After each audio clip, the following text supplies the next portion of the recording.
प्रभु मैं तेरा तेरा तेरा, तू मेरा मेरा मेरा, मैं तेरा तेरा तेरा, तू मेरा मेरा मेरा। कर्ण ने एक बार कृष्ण से कहा कि आप मेरे पास आए हैं तब जब आपको पांडवों को बचाना है। आपको ये कथा तो पता होगी कि जब कृष्ण गए कर्ण के पास और उसे बताते हैं कि तू अकेला नहीं है, तेरे 5 भाई और हैं, तू छठा पांडव है, तो कर्ण बड़ा हास्यास्पद तरीके से कृष्ण की ओर देखते हैं और कहते हैं, कृष्ण आज मैं आपको कुंती का बेटा लगा? आज तक मैं कुंती का बेटा ही था, पर आपको याद नहीं आया। क्यों? क्योंकि आज आपको याद आया, क्योंकि आपको पांडवों को बचाना है। आप पांडवों के पक्ष में हैं, इसीलिए आप मुझे बचाना चाहते हैं और आप मुझे ये दुहाई देते हैं कि तू अर्जुन का बड़ा भाई है, युधिष्ठिर का बड़ा भाई है, ताकि मेरे बाणों से उनकी रक्षा हो सके। बात तो हकीकत थी, बात तो ये गलत नहीं कहा कर्ण ने। कृष्ण मुस्कुराए और कृष्ण ने कहा कि वक्त पड़ा और जिस वक्त पर जो बात कहना उचित है वही तो कहना चाहिए। इसीलिए ये समय का औचित्य देखकर मैं तुम्हें कह रहा हूं, कर्ण तुम्हारा विनाश तो जरूर होगा, पर तुम कुंती बुआ के पुत्र हो, तो मैं चाहता हूं कि जैसे पांडव सुरक्षा में है वैसे तुम्हारी भी सुरक्षा हो जाए, वरना इस धरती से इतना बलिष्ठ और महाप्रतापी कर्ण धरती से चला जाएगा। 5 पांडव नहीं, तुम 6 पांडव हो। कर्ण ने उल्हाना देते हुए कृष्ण से कहा, कृष्ण जिस समय भरी सभा में मेरा अपमान हो रहा था कि ये सूत पुत्र कर्ण है, उस समय दुर्योधन ने मेरा हाथ थामा था। जिस समय अगर आप कहते हैं कि कुंती मेरी माता है, तो मेरी माँ ने कुंवारी का भंग ना हो और मेरी बदनामी ना हो, इस चक्कर में जब मुझे परवान कर दिया था नदी में, तब आप कहाँ गए थे? तभी भी तो आप थे। तब आप कहाँ गए थे? तब आप मुझे उठाकर कुंती के फिर से गोद में दे सकते थे, पर आपने ऐसा नहीं किया। अगली बात, जब सूत पुत्र और सूत पुत्र के नारे लगाए गए, उस समय आप कहाँ थे?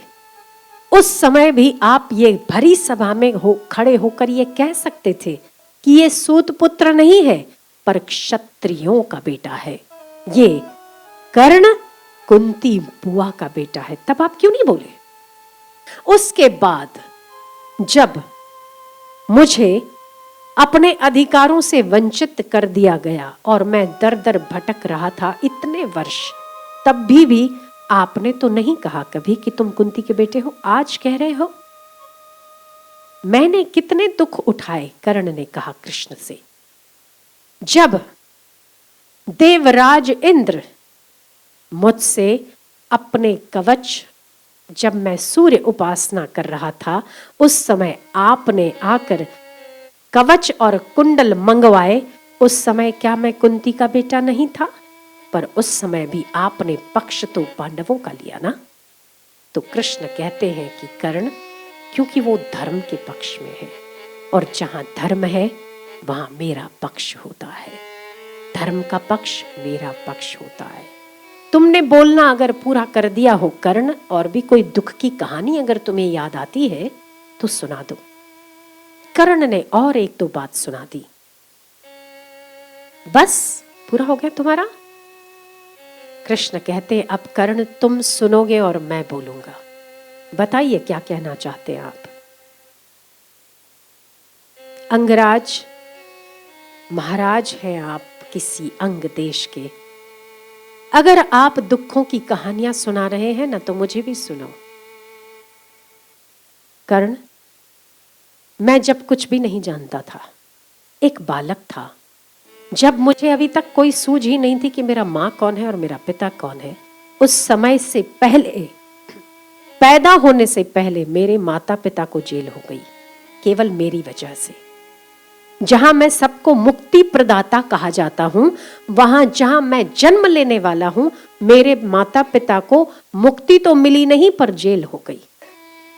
सबसे बड़ा दुख ये दुर्भाग्य बेटे का और इससे बड़ा क्या हो सकता है कि बेटा पैदा हुआ और होने वाला है, इसीलिए उसके माँ बाप को जेल हो गई। कर्ण, मैं जब अभी कुछ ही घंटों का था और कुछ मिनटों का था तो अपने माता पिता को छोड़कर मैं पराये माता पिता के पास चला गया, केवल मेरी सुरक्षा के लिए।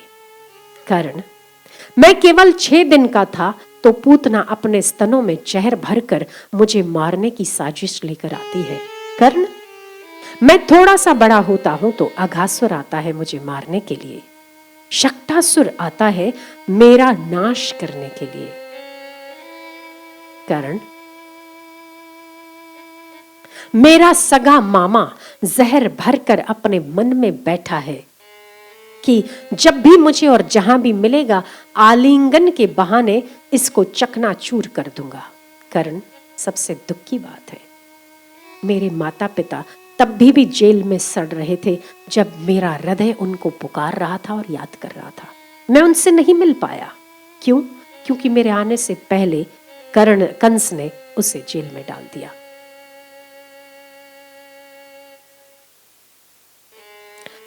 बवंडर का एक रूप लेकर राक्षस आता है और मुझे उस बवंडर में ऊंचे से ऊंचे ले जाता है।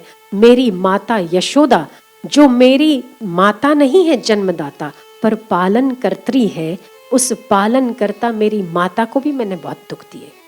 केवल मेरे होने से कितने लोगों ने दुख उठाए। ये क्या कम दुख है मेरे लिए कि जो मेरी माता बनता है वो दुखी होता ही, जो मेरा पिता बनता है वो दुखी होता है, जो मेरा मित्र बनता है वो दुखी होता है। कर्ण, छोड़ो। मैं जैसे ही बड़ा हुआ और मुझे पता चला कि हमारे जो ग्वाल बाल है वो सारी छाछ और मक्खन कंस के राज्य में जमा करवाते हैं और खुद कुछ भी नहीं खाते। मुझे जब पता चला कि गोपियां जो वहां की ग्वालिनें हैं मेहनत करके दूध भरकर ले आती हैं अपनी गौशालाओं से, उसका मक्खन निकालती है और हमारे जो ग्वाल बाल थे उनकी हड्डियां और पसलियां दिखती है। एक बार जैसे ही मैं बड़ा हुआ तो मैं पूछता हूं कि तुम लोग इतने दुबले क्यों हो और मैं इतना मोटा क्यों हूं? तो एक छोटे से सखा ने मुझे कहा कि कृष्ण, कहना क्योंकि तुम्हें मक्खन खाने को मिलता है। तो मैंने बड़े सहज स्वभाव से पूछा कि तुम्हें नहीं मिलता? नहीं मिलता। क्यों? क्योंकि हमारी गाय तो 2-4 है, उसका जो कुछ भी थोड़ा बहुत मक्खन निकालते हैं वो हमारे कंस के कोष में जमा कराना होता है, तो हमारी माएं हमें मक्खन नहीं देती। कर्ण, और उस समय मैंने मक्खन की चोरी की, वो भी मेरे लिए नहीं पर मेरे ग्वाल बाल मक्खन खा के रिष्ट पुष्ट हुए और अपना अधिकार प्राप्त करें, केवल इसीलिए, अपने लिए नहीं। मैंने चोरी की। लोग आज मुझे चोर के नाम से बुलाते हैं, पर मैंने चोरी क्यों की? कर्ण, मैं और बड़ा होता हूं, कालिया दमन करता हूं, वो भी लोगों के लिए, अपने लिए नहीं। मैं और थोड़ा बड़ा होता हूं और राधा से मुझे प्रेम होता है। तूने जहां शादी की वहां तेरा प्रेम होगा। कर्ण ने कहा, हाँ, मैंने जिससे प्रेम किया मेरी उसी से शादी हुई। कृष्ण कहते हैं, अंगराज, मुझे तो जो पसंद थी वो भी जीवन भर नहीं मिली, मैंने उसका भी त्याग किया। राधा से मैंने शादी नहीं की, रुक्मिणी से मैंने शादी की, सत्यभामा से मैंने शादी की, जामवंती से मैंने विवाह किया, और ये सब विवाह मेरे अनुकूल और मेरे कहने पर नहीं थे। सत्यभामा की इच्छा थी कि मैं उससे विवाह करूं, इसीलिए मैंने उससे विवाह किया। सत्यभामा जामवंती के पिता ने मुझे अपनी बेटी सुपुर्द की, इसीलिए मैंने उससे विवाह किया। और 16,000 जो रानियों का मैं पति माना जाता हूं, उन राजाओं की पुत्रियों को बंदी बनाकर रखा था। जिस समय मैंने उनको मुक्त करवाया तो वो सारी हाथ जोड़कर मेरे आगे खड़ी थी और उनके माता पिता ने मुझसे कहा कि हमारा समाज ऐसा है ना कि एक बार अगर बेटी कहीं और के घर पर रह के आती है तो उसे फिर से समाज स्वीकार करने में थोड़ी दिक्कत का अनुभव करता है। अब इनके साथ विवाह कौन करेगा? तब मैं उठकर खड़ा हुआ कि इनको उनके नाम के पीछे कृष्ण का नाम मैं लगाऊंगा और मैं शादी करूंगा। ये 16,108 भी मेरी पसंद नहीं थी कर्ण, ध्यान देना। कुछ भी कृष्ण के जीवन में अनुकूल नहीं हो रहा है, चाहे वो मक्खन चुराना हो, चाहे हमको लगता है कि वो उनकी लीला है। क्यों? क्योंकि वो अनुकूल हो या प्रतिकूल है, मुस्कुराना नहीं भूलते, इसीलिए सारी प्रतिकूलताएं उनको अनुकूल हो जाती है। कर्ण, मैं शांति दूत बनकर जाता हूं और मैं झोली फैलाकर कहता हूं, मतलब दोनों हाथ ऐसे करके कि आपको शांति का प्रस्ताव मैं शांति दूत बनकर ले आया हूं। कृपया कौरव लोग और कौरव की सेना के लोग मुझे ध्यान से सुने कि युद्ध कभी भी किसी बात का इलाज नहीं हो सकता, पर शांति हर समस्या का समाधान होता है। मैं शांति दूत बनकर आया हूं। मेरी बात किसी ने नहीं सुनी और शांति दूत को बंदी बनाकर जेल में डाल देने का आदेश दिया गया। वो और बात है कि मेरे ऐश्वर्य ने उनकी आंखों को ऐसा नष्ट कर दिया, मेरे तेज को वो सह नहीं सके और उन्होंने मुझे बंदी नहीं बनाया। पर मेरे साथ जो कुछ भी घटित हुआ है वो न्यायपूर्ण घटित नहीं हुआ है। यदि तुमने मुझे गिनवाया है तो मैं तुम्हें अपनी अनंत जीवन यात्रा का अनंत दुख गिनवाने को तैयार हूं। पर मेरा अगला सवाल है कि इतना सब कुछ होने के बावजूद भी क्या मैंने धर्म को छोड़ा? अंगराज ने कहा नहीं। तो इतना थोड़ा होने पर तुमने धर्म को क्यों छोड़ दिया अंगराज? ये मेरा समस्त जनों से वो सवाल है कि वो आप इतनी दिक्कतों का सामना नहीं करते हो जितनी दिक्कतों का सामना कृष्ण कर चुके हैं, जितनी दिक्कतों का सामना राम कर चुके हैं, जितनी दिक्कतों का सामना विवेकानंद कर चुके हैं, जिन दिक्कतों का सामना शिवाजी राजे कर चुके हैं, जिन दिक्कतों का सामना हमारे गुरुजन करते हैं। फिर भी यदि धर्म पर अडिग है तो हमें भी धर्म पर अडिग रहना चाहिए। अगर अनुकूल होता है तो हम भगवान को मानते हैं, अनुकूल होता है तो हम सत्संग के द्वार पर आते हैं। पर यदि हमारा बच्चा बचा नहीं, यदि हमारी नौकरी लगी नहीं, अगर मेरा विवाह हुआ नहीं तो मैं सत्संग में नहीं जाऊंगा तो आपकी जरूरत भगवान को नहीं है। आप जैसे बहुत लोग हैं उसके पास, आपकी जरूरत उसे नहीं है। यदि आपको शांति की जरूरत है तो 1000 बार मत्था टेकिए और शांति प्राप्त करिए, आपको आवश्यकता है। तो किसी भी कीमत पर यदि आपके पास विपदाएं हैं, समस्याएं हैं, फिर भी आप धर्म का मार्ग यदि नहीं छोड़ते हैं तो परमात्मा आपको विजय दिलाने के लिए स्वयं प्रकट होता है। पर आप हर छोटी बात के लिए घबरा कर पीछे हो जाते हैं तो ऐसा मनुष्य मानव नहीं पशु माना जाता है।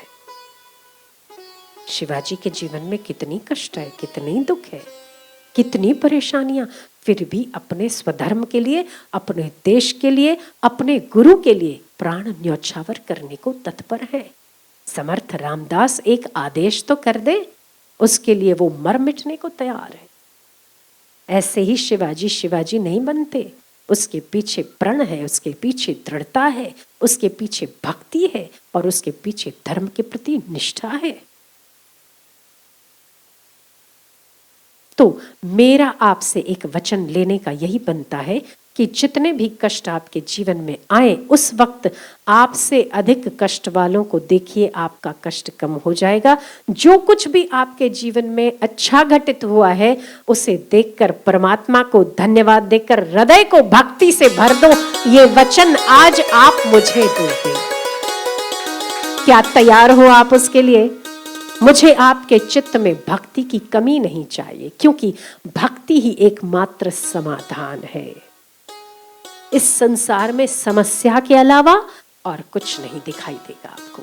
कृष्ण के पास कितनी समस्याएं, हमारे पास भी बहुत समस्याएं, पर फिर भी मुझे वो समस्या नहीं लगती, क्योंकि जब समस्या आती है ना तब मेरी अंतर्मुखता और ज्यादा बढ़ जाती। तो हम धन्यवाद देते हैं उन समस्या वालों को कि करते रहो, मेरी भक्ति पुष्ट होती है।